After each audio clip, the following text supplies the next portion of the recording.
Hello student, कैसे हैं? केमन आছেন? केम छो? मैं तुषार सर सरजी मैथ्स में आप लोग का स्वागत करता हूं। आज topic trigonometric ratio, class 10 exercise 10.1 R D Sharma, solution level 2। और ये लास्ट का 3 क्वेश्चन है लेवल 2 का 34, 35, 36। तो चलिए हम लोग शुरू करते हैं सॉल्यूशन नंबर 34 से। तो क्वेश्चन हम लोग के पास क्या है कि cot theta is equal to 3/4। अब हम लोग इसमें करेंगे क्या? सिंपल है कि हम लोग सबसे पहले तो cos थीटा को हम रेशियो में पहले कन्वर्ट करेंगे। तो जो कि cot 10 का उल्टा है, तो 10 होता है p/b, तो दिस इज b/p। और जैसे कि हम जानते हैं कि b का वैल्यू हम एग्जैक्टली हम लोग b को 3 मानते हैं इस रेशियो के कंपैरिजन में, और P को हम लोगों ने 4 हम लोग इसको मानते हैं। तो अब हम लोग B और P के मदद से हम लोग का काम क्या है कि हम लोग H को फाइंड करें, बिकॉज ऑल द 3 रेशियोज में जो P, B और H, उसमें से कोई भी 2 हमको गिवन रहता है ज्यादातर टाइम में। इस टाइप के क्वेश्चन में हमें थर्ड निकाल लेना होता है यूजिंग पाइथागोरस। तो हम लोग यहाँ पे अच्छे तरीके से इसको जानते हैं कि P square is equals to B square and this is H square. तो p का वैल्यू है हम लोग के पास 4 स्क्वायर, b इज है 3 स्क्वायर, सो h हमें फाइंड करना है। This is 16 plus 9, this is h square, so 9 plus 16 is 25, this is h square, so h is equals to 5। We all know that there is plus minus 5 होगा, but हम लोग इसको plus लेके चलते हैं, तो माइनस को अभी फिलहाल के लिए हम लोग को लिखने का जरूरत नहीं है। अब हम लोग के पास जो जो वैल्यूज चाहिए जो वहां पे है, सेक और कॉसेक, इसको निकाल लेंगे और उसमें पुट करेंगे और हमें 1/√7 निकालने का ट्राई करेंगे। अगर आ जाएगा तो दैट इज प्रूव्ड हो गया कि हम लोग सही है। तो हम लोग के पास सबसे पहले तो सेक थीटा फाइंड करना है। तो सेक जो कि होता है कॉस का उल्टा, कॉस होता है b/h, so this is h/b। Sec theta, h का वैल्यू हम लोगों ने अभी निकाला 5, b का वैल्यू हम लोग के पास है 3, ये भी हम लोग के पास अवेलेबल हो गया। नेक्स्ट है कॉसेक थीटा, कॉसेक थीटा होता है साइन का उल्टा, होता है p/s, तो this is h/p। So h is what? h is 5, p is what? तो p इज 4। सो हम लोग के पास क्या आ गया?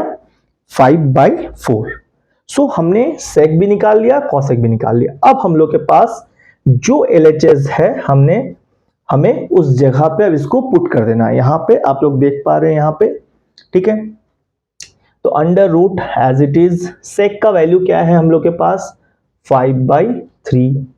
नाउ कॉसेक का वैल्यू है 5/4, और नीचे सेम टू सेम है, और एक्चुअली रूट को थोड़ा सा बड़ा करना पड़ेगा बिकॉज अब हम लोग को फिर से है 5/3 और देन 5/4 इन प्लस, तो both the numerator part is also same, denominator part is also same, this is minus, this is plus. तो हम लोग इसी तरीके से इसको भी पुट कर लिए। सो अब हम लोग को क्या करना है? इसको सॉल्व करना है। तो ध्यान से देखिएगा, ये हम लोग कैसे सॉल्व करेंगे? फ्रैक्शन को सब्ट्रैक्ट और ऐड, तो इसको क्रॉस से भी सॉल्व कर सकते हैं। 4 5 जा 20, 5 3 जा 15 बाई 3 4 जा 12। आई थिंक सो ये बहुत ज्यादा आसान होगा इस प्रोसेस से। इसमें भी करेंगे वैसे ही, 5 4 जा 20 प्लस 15 बाई 12, और ये हम लोग जानते हैं कि both denominator are same, cancel out कर देना है। अब हमको मिलता क्या है ये चेक करिए। 20 में से 15 जाता है तो हमें मिलता है 5, और 20 प्लस 15 अगर हमें करते हैं तो हमें मिलता है 35, और इस पे है रूट, करेक्ट। अब हम लोग इसको कैंसिल कर सकते हैं 7 टाइम्स, सो 1/√7, क्योंकि 1 का रूट 1 होता है, तो दैट इज हम लोग के पास LHS is equals to RHS। So बहुत सिंपल है, आप लोग देख पा रहे हैं। अब इसको आप पॉज करिए और फटाफट हम लोग चलेंगे आगे क्वेश्चन नंबर 35।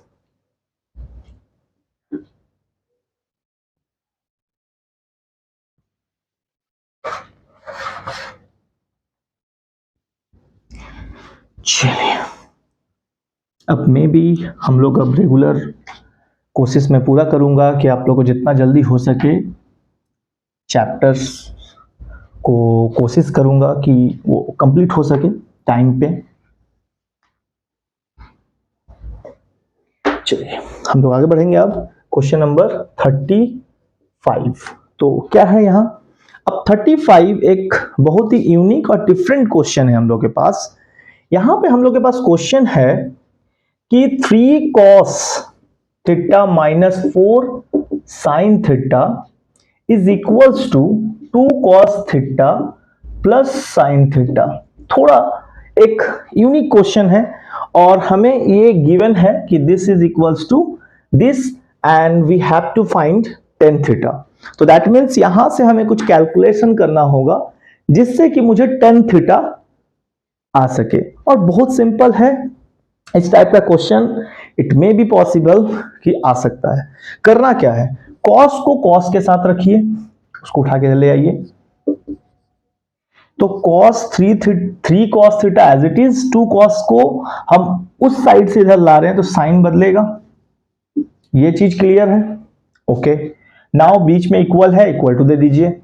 जितना हमसे किया जा सकता है एक अलजेब्रा के जैसा ही कि जो x वाले पार्ट को x के साथ, y वाले पार्ट को y के साथ, तो सेम साइन थीटा को साइन के साथ। तो this is 4 sine theta plus sine theta. So यहां पे मेरे को माइनस करना है कि 3 cos में से 2 cos चला गया तो ओनली अ cos, 1 cos, तो आप उसको 1 लिखें या ना लिखें डजंट मैटर।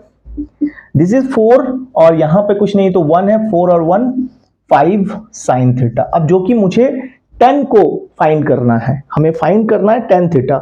तो मैं इस cos को साइन के नीचे लेके चला जाऊंगा और इस 5 को 1 के नीचे, यानी कि एक तरह से इस तरीके से कुछ ऐसा, और ये चला जाएगा नीचे। ऐसा हमने इसलिए किया क्योंकि ताकि मुझे इस तरफ tan थीटा मिले और this is 1/5, that means tan theta is 1/5। तो आप देख पा रहे हैं कि काफी सिंपल है और आप लोग आराम से इस तरह के बुक्स में अगर आप लोगों को क्वेश्चन मिलता है तो इस टाइप के क्वेश्चंस को करिए। और अगर कोई प्रॉब्लम हो तो जो कि आप जाके देख सकते हैं, ईमेल आईडी भी मैंने दे रखा है, आप चाहें तो उसमें मेल कर सकते हैं, क्वेश्चन कमेंट कर सकते हैं। मैं ज़रूर कोशिश करूंगा कि आपके कमेंट्स और जो भी क्वेश्चन आप सेंड करेंगे उसको मैं किसी क्लास में जरूर बताने का कोशिश करूंगा। तो चलिए अब हम लोग 35 को रब करेंगे। नोट आप लोग पॉज करिए, नोट करिए, कॉपी पेंसिल के साथ बैठिए, तब जाके ऐसा लगता है कि कुछ बेनिफिट हो सकता है। तो चलिए रब करिए, रब करते हैं, आगे बढ़ेंगे। अब क्वेश्चन नंबर चलेंगे हम लोग लास्ट और अंतिम 36 की तरफ। और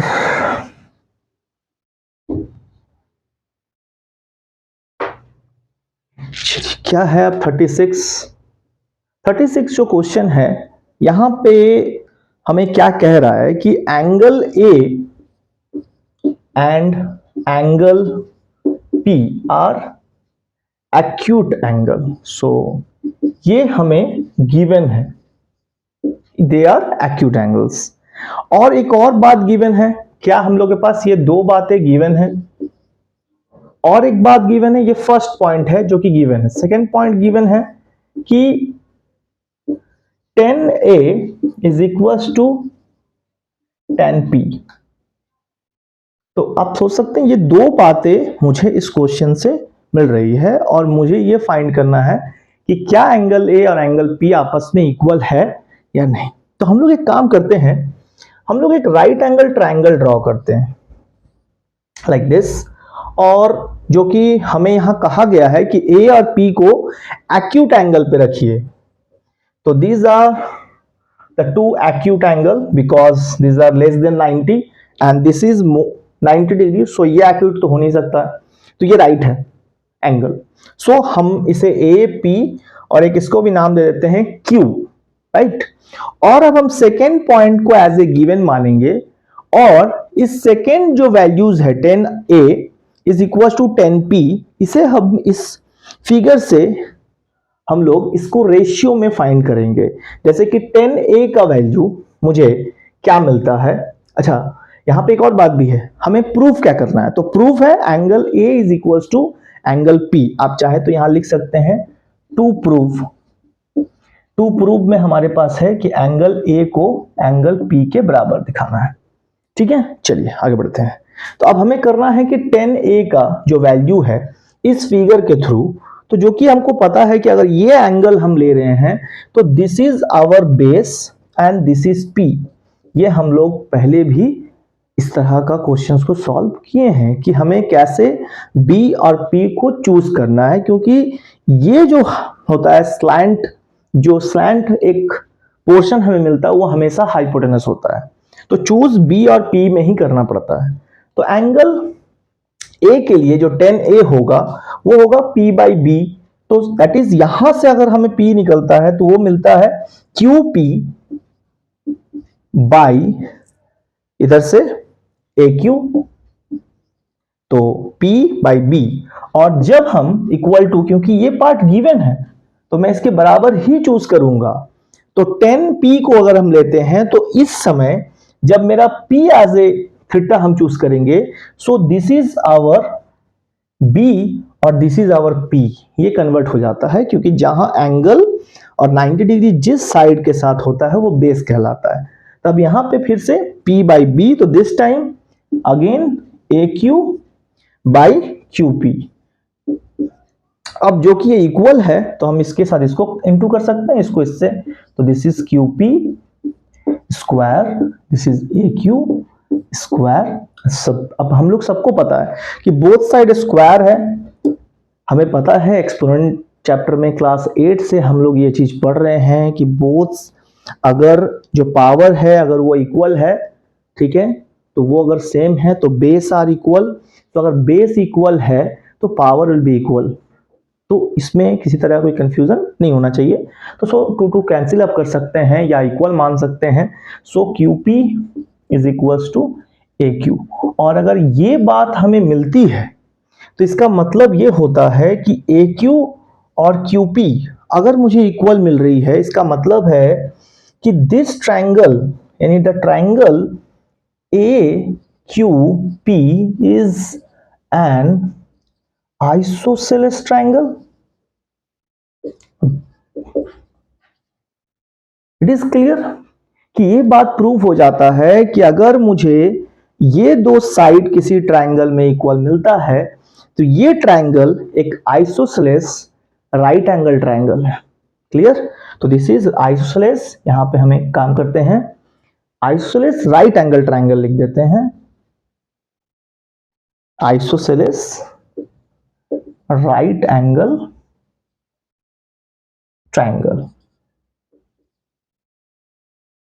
एंड देयरफॉर हम ऐसा कह सकते हैं कि अगर ये एक right angle isosceles right angle triangle है, दैट मींस कि base angle are equal. So हम यहां पे क्लियरली लिख सकते हैं angle A is equal to angle P। और ये हम लोग का क्वेश्चन यही होता है समाप्त। तो thank you for watching sir ji maths. इसी तरीके से सपोर्ट करते रहिएगा। Thank you, thank you, thank you.